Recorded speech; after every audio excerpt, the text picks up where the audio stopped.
Show you my corkboard. So here we have my corkboard outside my office, and so I'm going to switch my screen around and kind of explain to you how you can go through it effectively. Start here. You'll notice that I've printed off a copy of the lab itself, or the experiential learning activity itself. Read through that first so that you get acclimated with the expectations. You'll notice that we have a number of things that you can use to do it on your own if you want to do it on your own, but also keep in mind that I have provided everything you need right outside my office in Bevier Hall.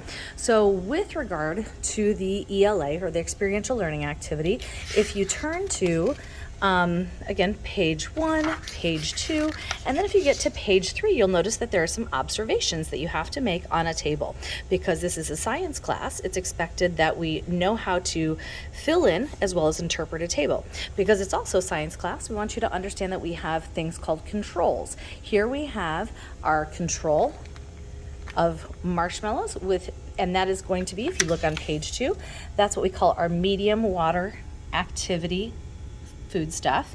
Then we have a control with bread, and here I've chosen Hawaiian bread, and that is going to be, if you'll notice, that's our high water activity food stuff.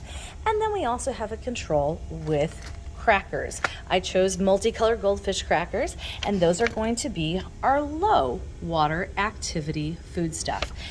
These are going to be what we compare to our day 2 through 4 samples. With our day 2 through 4 samples, what we've done is we've combined 2 of the different foodstuffs. So here we have our high water activity bread and our low water activity crackers. We also have our high water activity bread and our medium water activity marshmallows. Then we have our low water activity crackers and our medium water activity marshmallows. As you're making observations, you're supposed to gently touch the bag and see what the samples feel like.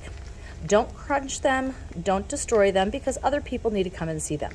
So you can go through, use these as a reference point. Those are what they should feel like if there's no other food in that bag. But because we have water migration, you'll notice that this sample and this sample might feel different than the controls. Explain to me how they feel different. Also, the marshmallow in the day 2 through 4 and the bread in the day 2 through 4 might feel different comparatively to their marshmallow and bread controls. As well as here we have marshmallow and crackers. So feel how tough they are. See if they spring back. See if you think that they might be able to crumble, but don't crack them. See if you're noticing them change in size at all, or even in texture.